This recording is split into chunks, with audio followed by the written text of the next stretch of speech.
Queridos, nós estamos falando sobre os Salmos.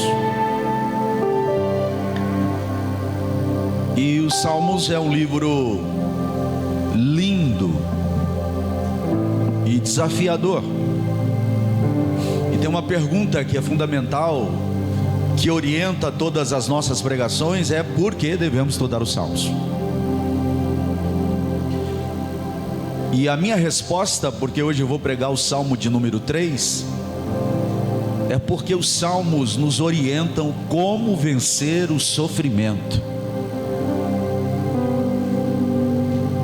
Se tem uma coisa que eu e você não estamos livres, é do sofrimento. Mas nós vamos aprender que existe alguns sofrimentos que eles são evitáveis. Nós vamos aprender que alguns sofrimentos nós abrimos as portas para que eles entrem. Você não precisava passar por esse tipo de sofrimento, mas você foi cabeça dura.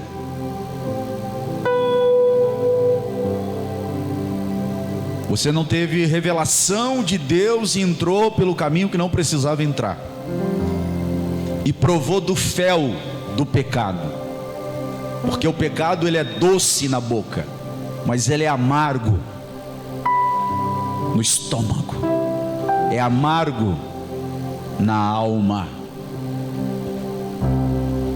Então os Salmos, ele nos ensina como vencer no meio do sofrimento, em meio ao sofrimento. E tem uma coisa muito linda no sofrimento, porque existe a beleza do sofrimento. Posso ouvir um amém?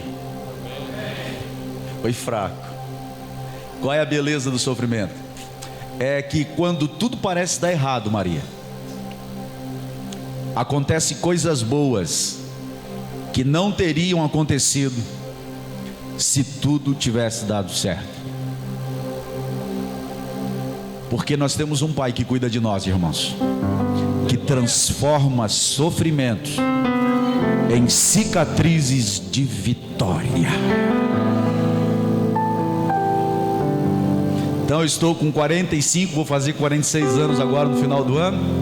Quando eu tiver com meus 80, se Deus permitir que eu chegue aos 80, eu vou estar cheio de cicatrizes de vitória. E também algumas cicatrizes de derrotas. E para que servem as cicatrizes? Para a gente lembrar que existem caminhos que a gente não pode andar por eles. E para a gente lembrar que no meio das nossas tragédias existe um Deus que transforma derrotas em vitória para a glória do nome dele. E esse Deus está aqui essa noite. Por que nós devemos estudar o livro de Salmos? Porque ele nos ensina como lidar com o sofrimento. E essa mensagem ela vai ter 3 verdades. A primeira verdade é que existe uma história trágica aqui no Salmo 3. O pano de fundo do Salmo 3 é uma história trágica. E eu digo mais: era uma história evitável. Quem escreve o Salmo 3 é Davi. E escreve dentro de um contexto de crise familiar. E o tema dessa mensagem é quando a crise vem da própria família. Então o primeiro tópico é uma história trágica, que não precisa ser a sua, não precisa ser a minha. Segundo, uma perseguição desumana. Nós vamos aprender que houve aqui nesse texto uma perseguição desumana. E terceiro, uma confiança inabalável. Esses são os 3 tópicos que vão orientar a minha fala nessa noite. Então vamos para o texto. Salmo de número 3. Diz assim o Salmo de número 3: Senhor, como se tem multiplicado os meus adversários. São muitos os que se levantam contra mim. Muitos dizem da minha alma: não há salvação para ele em Deus. Verso 3: mas tu, Senhor, és o meu escudo para mim, a minha glória e o que exalta a minha cabeça. Com a minha voz clamei ao Senhor, e Ele ouviu desde o seu santo monte. E eu me deitei e dormi, acordei, porque o Senhor me sustentou. Não terei medo de 10 milhares de pessoas que se puserem contra mim ao meu redor.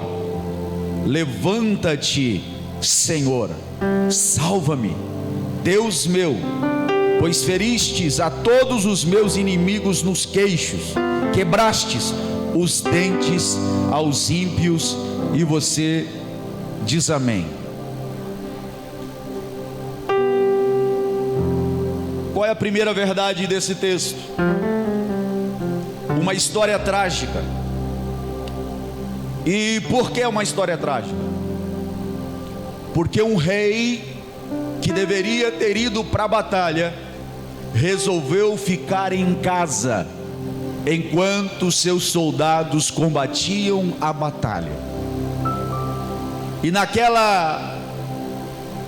naquele dia, Davi, do terraço do palácio, à vista de longe Betseba, mulher de Urias o Heteu, e cobiça, deseja, quer tomar para si um rei que foi levantado por Deus com autoridade.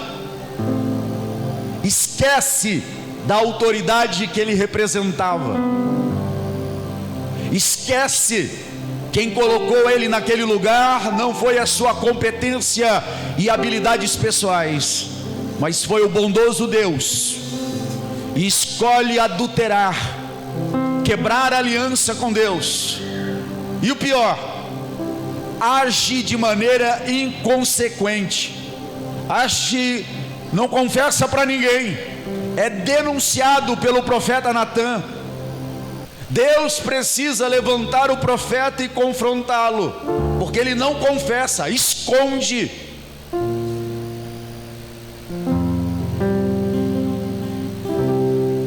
E nesse ato de Davi, ele quebra os 10 mandamentos, perde o sossego da alma, deixa de descansar em Deus e se torna o Deus de si mesmo, pai de si mesmo. O que importa é o que eu desejo, o que importa é a minha vontade, é o que eu quero, e ponto final.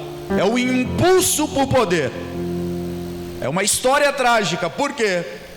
Porque Davi toma posse daquela mulher, manda matar o marido dela, o homem segundo o coração de Deus.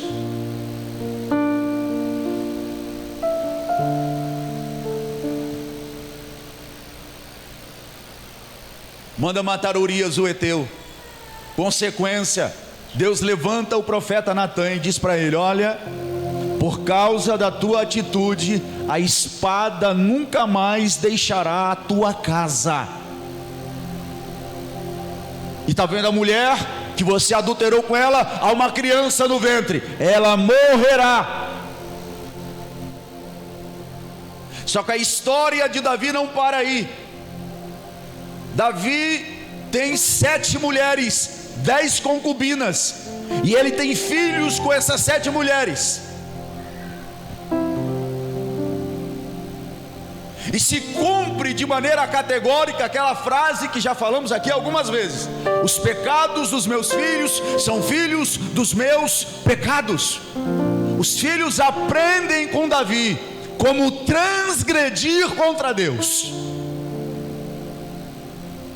A pior tragédia de uma família é quando os filhos não têm nos pais uma referência de santidade, de verdade. E aquele lar de Davi se torna uma escola de delinquência. A pior tragédia, pastor Elizabeth, pode acontecer na minha casa, na nossa casa, é quando nós, como pais, se tornamos professores de delinquência. Deus te livre. Davi se torna professor de delinquência. Um dos seus filhos, Aminon, abusa sexualmente de uma das suas meias-irmãs, Tamar. E nesse contexto de violação, de abuso de poder, Absalão toma raiva da sua irmã. Aminon era o filho primogênito de Davi. Absalão era o terceiro filho de Davi. Ele vai e planeja a morte do próprio irmão. É irmão querendo matar irmão. É irmão querendo abusar do próprio irmão. E ele planeja durante 2 anos, Maria, matar Aminon. Ele faz uma festa, manda chamar Aminon. E naquele dia, Absalão mata o próprio irmão. Era o primogênito de Davi, Aminon. Davi fica furioso com Absalão, porque mata o seu primogênito. O que acontece? Absalão tem que fugir de Jerusalém, e foge. E fica 3 anos longe de casa. Sabe quando você não pode ir mais na casa da tua mãe, do teu pai? Que você não pode ir mais na casa dos teus irmãos? Porque a família vive em guerra. Irmão já não pode mais beijar o rosto do irmão, porque eles vivem em guerra.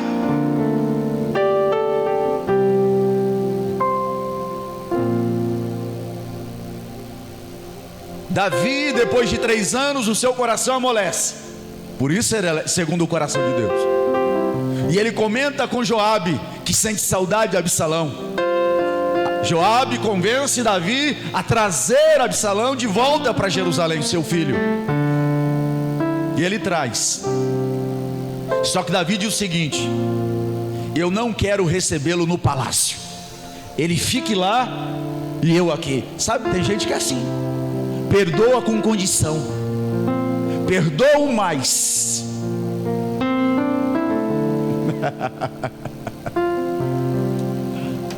Eu te perdoo, porém.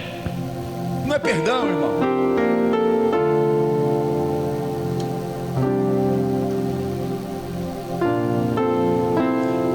Passa-se aproximadamente 3 anos. Calculando-se já 7 anos. Absalão não aguenta mais a dor de não poder ver o pai. E ele intercede a Joabe para poder ver o pai. Davi permite. E ele entra no palácio. Sabe o que Davi faz? Vem cá, Camille, você vai ser o Absalão, vem cá. Olha o que Davi faz no palácio.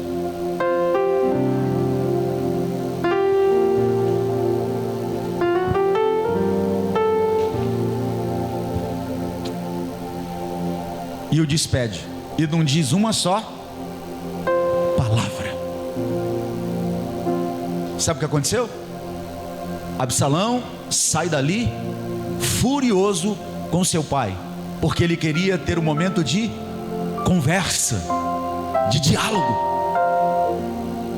Você já viu aquelas famílias que estão apenas preocupadas com o sucesso dos filhos e não estão preocupados em deixar um legado de caráter, referência na vida dos filhos, e pensa que o mais importante é a formação, é o trabalho, e não esquecem dos filhos e não conversam, não tem diálogo, não tem tempo para os próprios filhos.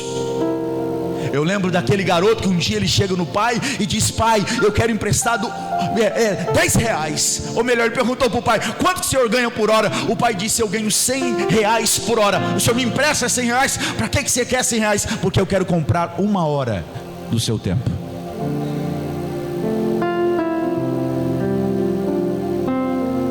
e só sabe o valor de um filho quando você perde um filho. Só sabe o valor de uma mãe quando você perde uma mãe. Você viu, minha mãe subiu aqui, né, para falar, mas um dia ela não vai estar mais aqui para falar. E eu vou lembrar os dias da minha mãe subindo aqui. E ela fica toda feliz quando ela vem pregar aqui, irmãos. Ela fica toda boazinha comigo. Apesar que a minha mãe já é boazinha comigo, porque lá em casa nós temos a Simone, a Luciana e o Luciano. Eu sou o filho predileto da minha mãe. Eu sou o filho predileto do meu pai. Eu posso ouvir um aleluia aí, pai?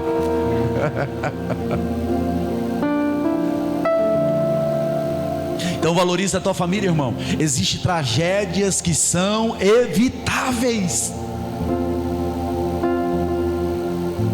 Quantas crianças conduzem a sua vida para a revolta porque não tiveram o amor dos pais em casa. Eu me lembro que eu brincava com minha filha Camille e com a minha filha Kessa de esconde-esconde quando eu morava na cidade de Sandovalina. E eu fingia que não via elas e deixava elas se salvar no esconde-esconde. E isso está gravado na minha memória. E eu sei que está gravado na memória também da minha filha. E ela vai reproduzir isso na vida da filha dela, porque a filha dela é mais importante de qualquer outra coisa. Agora temos o Davi e a Stephanie. É o presente de Deus que Deus deu. Na verdade, a Bíblia diz que os filhos são como flechas que Deus nos deu para apontar a direção para eles.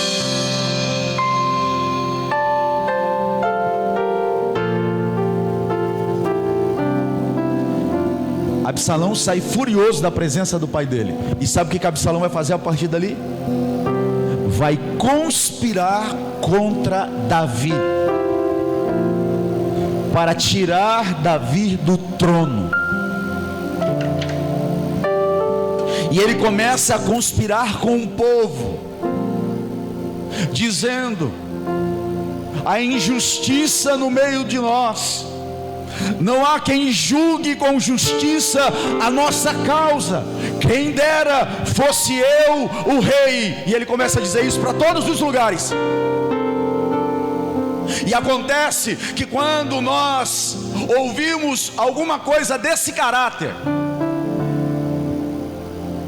nasce uma pergunta fundamental: em quem nós se transformamos quando ouvimos perguntas como essa?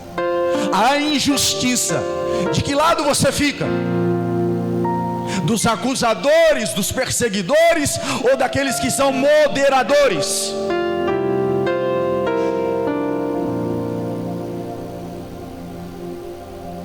Porque quando acontece alguma coisa ruim na vida de alguém, logo aqueles que são acusadores dizem: eu sabia. Os moderadores não dizem eu sabia. Os moderadores, eles dizem: nós precisamos ouvir os dois lados. Os moderadores dizem: será que isso é verdade?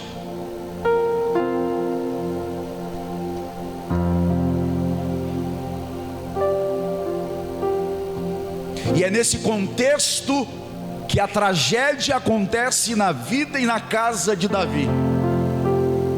E ele então, já passando para o segundo ponto agora, ele então agora passa a ser perseguido pelo filho. E o filho levanta um grande exército, mais de 40 mil homens. Aqueles que abraçavam Davi se rebelam contra ele. O conselho tinha um homem que era o principal, um dos principais homens de Davi, Aitofel. Ele se rebela contra Davi e adere a Absalão. Aí a pergunta: em quem nós nos transformamos quando recebemos não? Absalão ouviu não e se transformou em um conspirador, um opositor, um perseguidor. Em quem você se transforma quando você é contrariado? Em quem você se transforma quando alguém nega um afeto para você? Em perseguidor dela? em perseguidor dele. Em quem nos transformamos, irmãos? Aquele que fazia parte do conselho de Davi se rebela. Foi a oportunidade para colocar para fora todo aquilo que estava escondido. Quantas vezes pessoas te abraçam, dão a mão para você, sorriem para você, mas é mentira. Elas estão esperando o teu tropeço, elas estão esperando o teu deslize. E por isso Davi diz de maneira categórica: se multiplicar os meus adversários, são muitos os que se levantaram contra mim. E Absalão, ele quer o trono de qualquer maneira. Ele não tinha direito sobre o trono, ele não era o primogênito de Davi, mas ele quer usurpar, ele quer tomar o poder de qualquer maneira.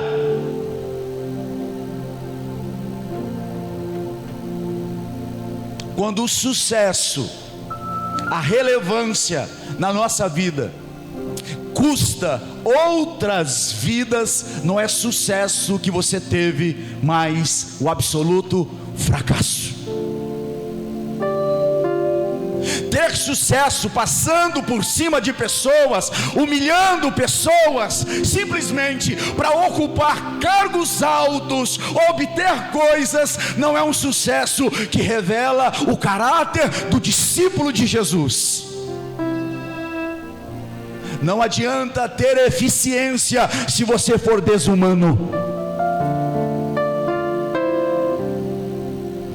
Não adianta termos eficiência se formos incapazes de amar, de olhar para o lado, de estender a mão para alguém.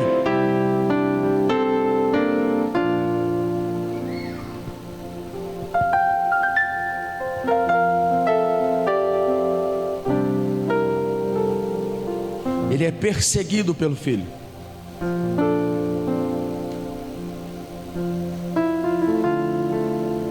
De que lado nós estamos? Daqueles que oprimem ou daqueles que estão do lado dos oprimidos? Quem somos nós? Somos aqueles que perseguem ou estamos do lado daqueles que estão sendo perseguidos? Qual é o teu lado?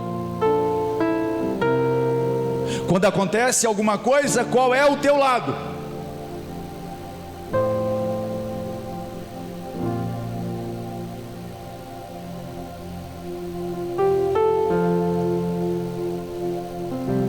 Você está do lado dos acusadores ou dos moderadores? Um grande pensador diz que toda história tem 3 lados. Quantos lados? Mais forte. Quantos lados? Quais são os lados? O meu, o seu e o de Deus. Por isso que todas as vezes que nós vamos assumir um lado, nós precisamos perguntar para Deus qual é o seu lado. O povo de Israel, da tribos dos nortes, não levaram em consideração qual era a vontade de Deus para tudo aquilo que estava acontecendo. Antes escolheram um lado já de Absalão. Ah, ele é bonito, ele é forte, porque a Bíblia diz que ele era um homem belo, tinha um cabelo longo, bonito e forte.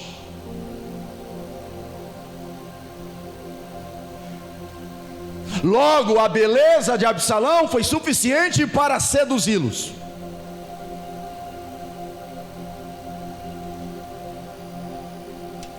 De que lado nós estamos?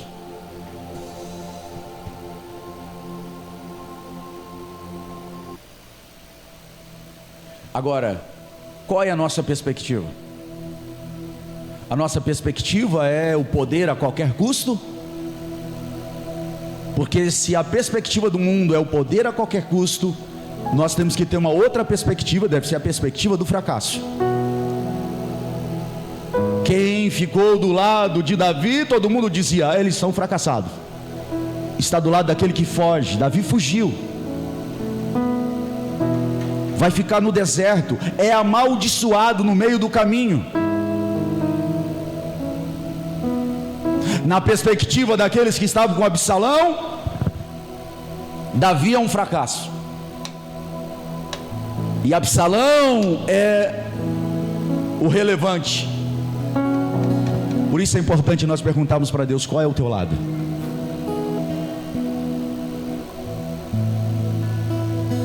Terceira verdade desse texto está no versículo de número 3. Aqui há 3 realidades que devem governar a nossa vida e que são fundamentais para a nossa vida. Essa confiança inabalável de Davi. Quando você lê o Salmo 3, nós aprendemos uma grande verdade. Qual é? É que Deus separa os homens dos meninos. Confiar em Deus não é para meninos. Confiar em Deus é para homens maduros que aprenderam a colocar na mão de Deus a sua vida e a sua história. E quando você aprende a confiar em Deus, você sai do lugar de vítima e entra na fileira dos soldados. Talvez você entrou aqui essa noite como uma vítima. Alguém fez alguma coisa contra você, se levantou contra você, te acusou de alguma coisa, você está fragilizado de alguma maneira e assumiu a fileira das vítimas. Mas nessa noite eu quero convidar você a mudar de fileira e entrar na fileira dos soldados, porque hoje Deus separa os meninos dos homens.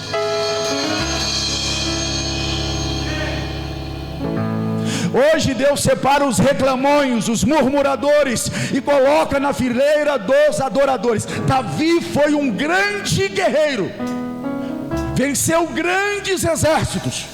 Mas quando você pergunta para um judeu quem é Davi, ele não lembra de Davi como um guerreiro, ele lembra de Davi como adorador. E quem é o adorador? O adorador é aquele que adora independente das circunstâncias. Tem perseguição, tem levante, tem gigante, tem leão, mas eu estou do lado de Deus. Eu sou soldado do exército do Senhor.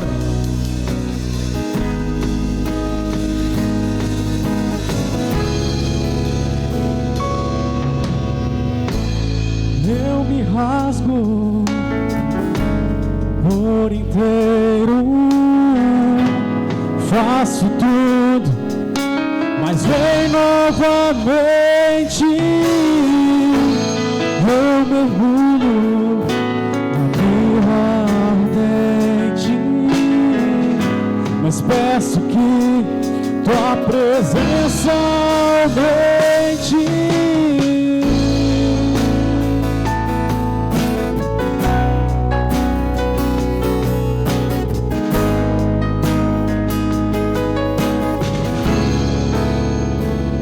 Veja que Davi diz, a confiança e a fé de Davi, ele diz: Deus é meu escudo. Você vai ler o Salmo de número 18, versículo 29 e 30, diz que Davi enfrentou batalhões, saltou muralhas, e Deus é o escudo daqueles que nele confiam. A Bíblia diz que Davi enfrentou leões, ursos e gigantes, mas não foram só isso, Davi enfrentou exércitos. Davi tinha funda, tinha espada, tinha cavalo e tinha cavaleiros. Aí eu vou fazer uma pergunta: o que era a funda de Davi? A funda de Davi não era nada, mas Deus estava na funda de Davi. O que era a espada de Davi? A espada de Davi não era nada, mas Deus estava na espada de Davi. O que eram os cavalos e cavaleiros de Davi?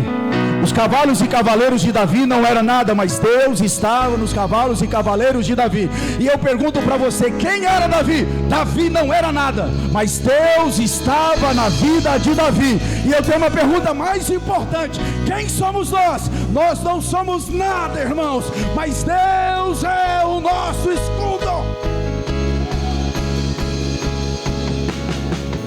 E se eu passar pelo fogo, não temerei da tua fumaça de glória. Eu entrarei longe do santo dos santos, não sei mais viver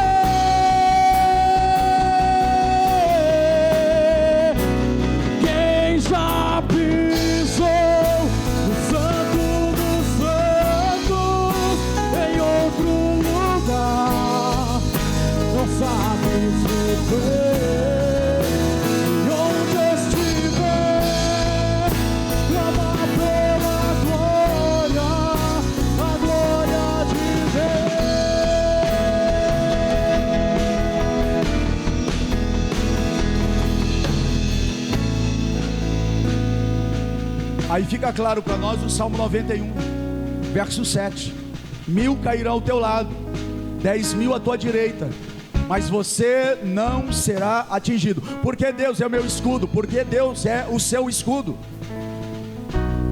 Porque ninguém tem autorização no universo, ninguém tem autorização na terra, debaixo da terra, em tocar em você. Porque a Bíblia diz que aquele que é nascido de Deus, o maligno não lhe toca. Não foi uma ou duas vezes, mas foram 7 vezes que Saul tentou matar a vida de Davi, mas todas as tentativas caíram por terra. Por quê, pastor? Porque Deus era o escudo de Davi. Deus é o teu escudo. Ele é o nosso lugar de segurança. O inferno pode fazer as suas reuniões, os opositores podem fazer as suas reuniões para tentar destruir a tua vida, mas eles vão ficar frustrados. Por quê? Porque ninguém pode te deter, a não ser o teu Deus. Só Deus pode te tocar, só Deus pode te parar. Por isso Davi diz: o Senhor é o meu escudo.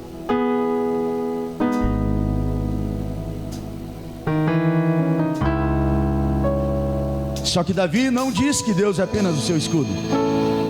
O verso 3 diz que Deus também é a minha glória. Por que Davi está dizendo que Deus é a minha glória? Porque Davi e Absalão, eles podem ter o mesmo sangue, mas não tinha o mesmo propósito.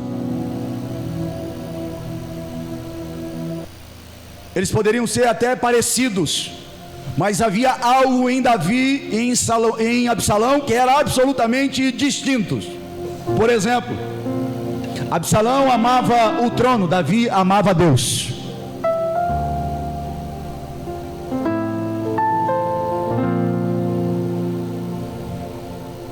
Absalão amava o poder, Davi amava a oportunidade de servir a Deus como rei.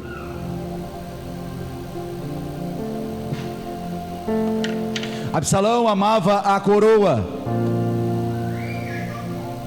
A coroa de Davi é o seu próprio Deus, porque tudo que Davi fazia para a glória de Deus. Para que eu possa dizer que Deus é a minha glória, eu tenho que fazer tudo para a glória de Deus. Por isso Spurgeon diz que o homem que vive para Deus, nada em sua vida é secular, tudo é sagrado.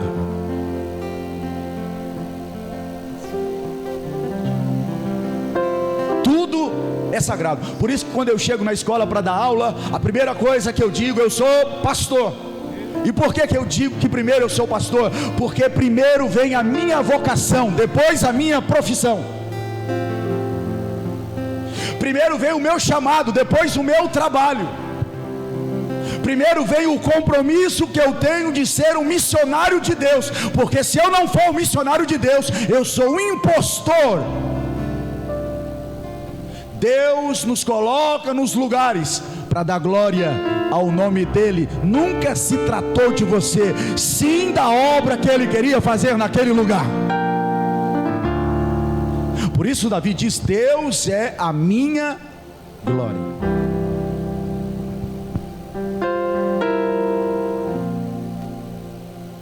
Davi diz que é Deus que exalta a minha cabeça. O que ele estava querendo dizer? A Bíblia diz em Provérbios 24:10 que o justo pode cair 7 vezes, mas levanta, mas o ímpio perecerá. Por que ele está dizendo que é Deus que me exalta? É Deus que te levanta após as suas quedas. Existe uma frase que eu sempre uso: o que nos define não são as quedas que nós temos, mas é como nos levantamos após as quedas. Vou repetir: o que nos define não são as quedas que nós temos, mas é como nos levantamos após as quedas. E eu vou melhorar: O que nos define não são as quedas que temos, mas quem nos levanta após as quedas. É Deus que te levanta. É Deus que te coloca em pé hoje aqui nesse lugar, para a glória do nome dEle. É Deus que te exaltou no Filho. Para quê? Para poder te exaltar no trabalho. Porque Deus me fez assentar em lugares celestiais, para que nos lugares aonde eu estou, eu possa convidar as pessoas para se assentar à mesma mesa que eu estou assentado. Davi diz que Deus me exalta. É Ele que nos exaltou no Filho, no sacrifício do Filho.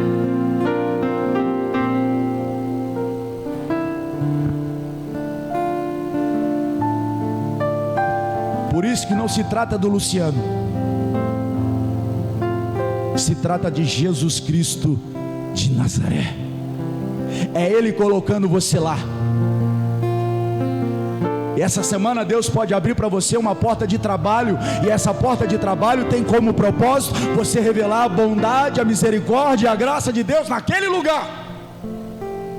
E quando você alcançar algum lugar alto na sua vida, nunca pense que foi você, a sua capacidade, o seu potencial, as suas habilidades, não, os seus esforços, não. Foi a graça, a bondade e a misericórdia de Deus por trás do cenário. Sabe quem está por trás do cenário? É Jesus, irmão. Sabe por que está dando certo essa família? Porque Ele está por trás das cortinas, acompanhando, cuidando de cada detalhe, para que eu e você se tornemos a pessoa que precisamos se tornar. Existe um rito de passagem numa determinada tribo, que o menino tem que subir no alto da montanha e ficar lá no alto da montanha no dia de grande temporal, e ele fica lá naquela tempestade para fazer o rito de passagem, porque ele vai deixar de ser menino para se tornar homem. E ele tem que ficar lá sozinho, ele fica amarrado, os animais podem vir, raios podem cair sobre ele, ele fica ali apavorado, ele passa a noite inteira apavorado. Por quê? Porque ele tem que virar homem. Menino não pode ver um obstáculo que já quer correr da relação, já quer desistir do casamento. Eu não estou dizendo que em algum momento da nossa vida a gente não foi menino, porque eu também já fui menino.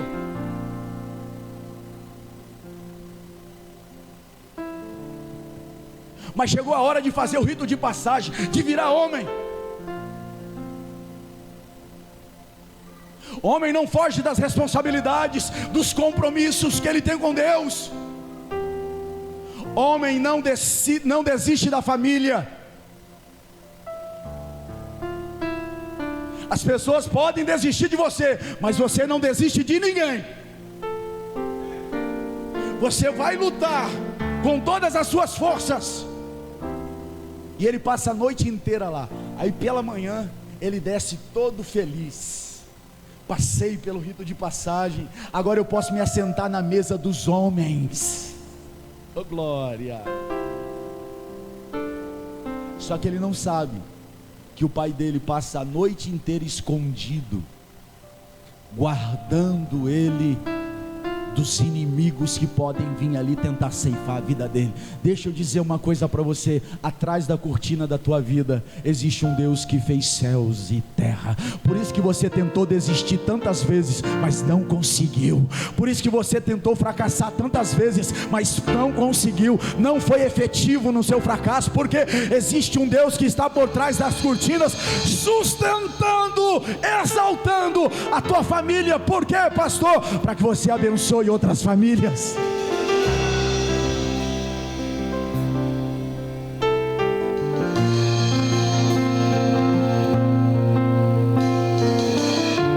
Quantas vezes eu posso falar que eu tenho intimidade? Me permita, Salviano. Quantas vezes o Salviano já me chamou lá na casa dele para conversar com ele e a Mônica? Era toda semana, eu já não aguentava mais. E dessa vez foi por causa do quê? Foi por causa ai meu Deus do céu, do papel higiênico. É que ele eu estou só ilustrando. É que ele gosta do papel higiênico vindo assim para baixo, e eu gosto do papel higiênico saindo por cima. Por que vocês estão brigando? Por que você está querendo desistir da tua família? Por que você está querendo desistir da sua vocação? Por que você está querendo desistir do seu propósito, irmão? Eu tenho uma boa notícia para te dar: você não vai conseguir desistir. Por quê? Porque aquele que te exalta e tem compromisso com isso, ele está trabalhando.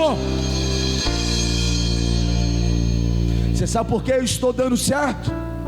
Você sabe por que eu estou dando certo como família, eu e a pastora Valéria? Não é porque a pastora Valéria é uma expert em família, não é porque eu sou um expert em família, não, é porque o grandão de Nazaré chegou lá na rua Arthur Penha 250, Santa Mônica, e disse: essa família é minha. Olá, Chobandarabagando. Fica em pé, olha para mim. Por que Deus nos exalta? Por que Deus nos levanta? Para levantar, para exaltar. O mesmo Salviano e Mônica que eu fui lá dar conselho para eles. Aí um dia eu parei de ir, porque eles aprenderam, viraram homens e mulheres adultos que conseguem conversar e resolver problemas. E não aconteceu só isso. Essa semana eu vi o Salviano chamando um rapaz de lado e dando conselhos de Deus para esse rapaz.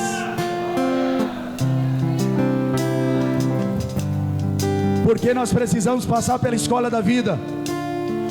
Deus está nos treinando para serem libertadores de pessoas.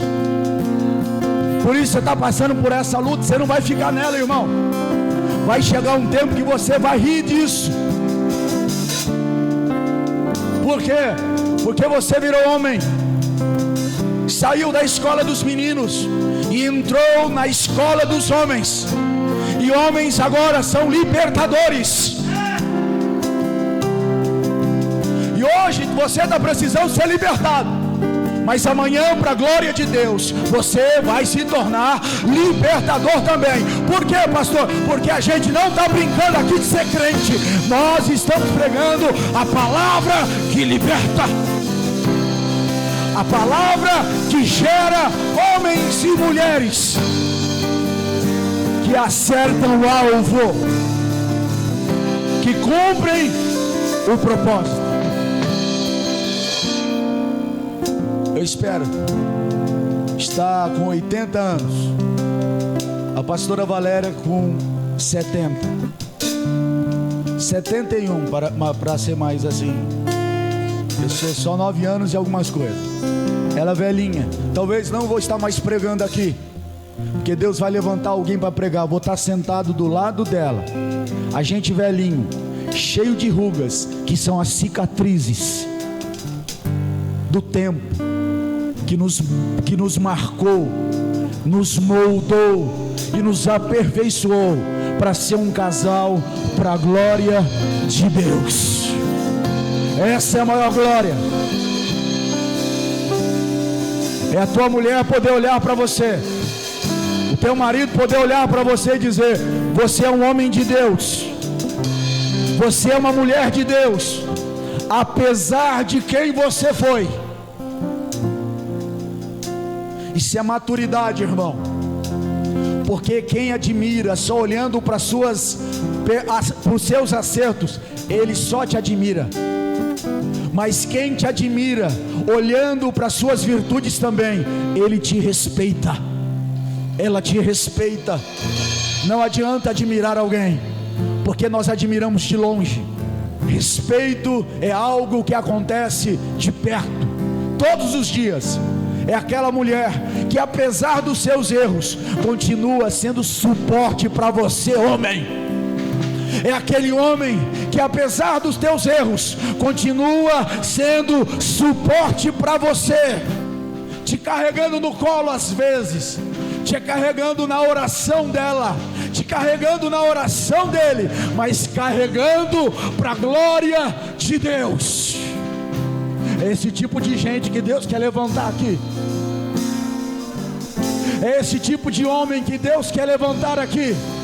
É esse tipo de mulher que Deus quer levantar aqui nessa noite. Homens e mulheres que não desistem. Homens e mulheres que não desistem. Que não desistem.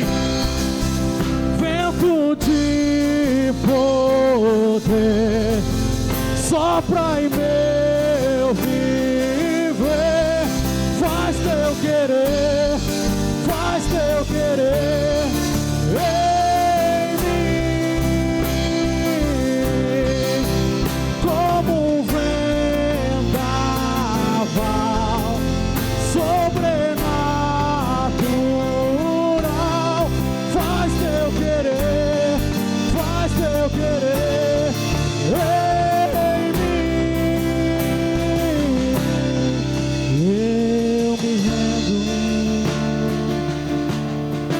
Eu me rendo, pra conhecer-te mais, pra conhecer-te mais. Eu me rendo à tua presença. Aleluia. Eu me rendo a ti, pra conhecer-te mais, pra conhecer-te mais. Para você que está com a tua esposa aqui, e você que está solteirona, está sem ninguém, fala pela fé que Deus tem preparado o teu.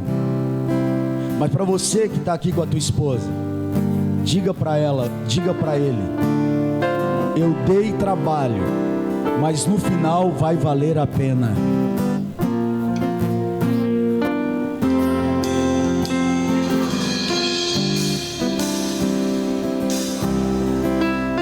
As suas orações e paciência não serão vão no Senhor. Eu vou repetir: as tuas orações e paciência e perseverança não serão vão no Senhor. Por quê? Porque Deus escolheu a sua família para ser uma família para a glória de Deus. Deus escolheu a sua família para ser uma família para a glória de Deus. Deus escolheu a sua família para ser uma família para a glória de Deus. E quem crê é um brado de vitória. Sopra em meu viver, faz teu querer, faz teu querer em mim, como vendaval sobrenatural, faz teu querer, faz teu querer em mim.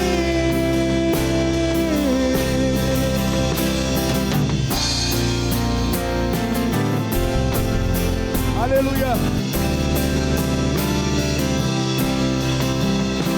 Deixa eu dizer outra coisa que o Espírito Santo manda eu dizer. Às vezes você olha para o seu casamento, a mulher já não crê mais que tem restauração, o marido já não crê mais que tem restauração, mas tem uma verdade que eu quero compartilhar. Tem uma igreja aqui que crê,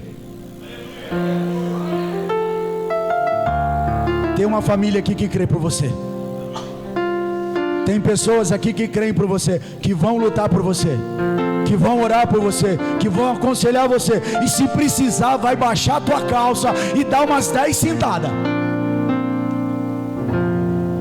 mas nós vamos crer por você em nome de Jesus, porque o Deus que nós servimos é um Deus de restauração. E o que é restauração, pastor? É voltar ao começo, é voltar ao lugar da origem. Seu casamento pode estar em crise, mas o Deus que fez o casamento não está em crise. O Deus que criou a família não está em crise.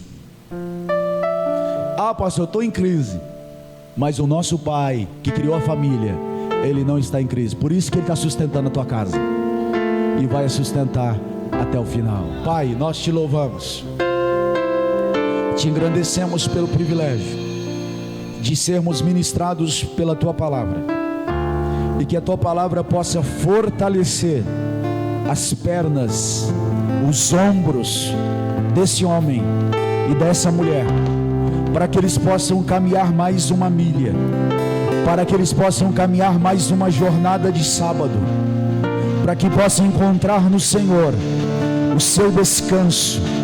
Deus, o Senhor fez uma convocação para a guerra hoje aqui, chamando os meninos do lugar de meninos para o lugar dos homens, dos soldados que combatem, que não reclamam mais, mas que assumem a responsabilidade de ser o homem da casa, de ser a mulher da casa, para a glória do teu nome. E por que nós estamos falando isso, meu Deus? Porque nós pregamos aqui que existem histórias que nós podemos evitar, problemas que nós podemos evitar, portas que nós podemos não abrir, para que a nossa família seja uma família para a glória e honra do teu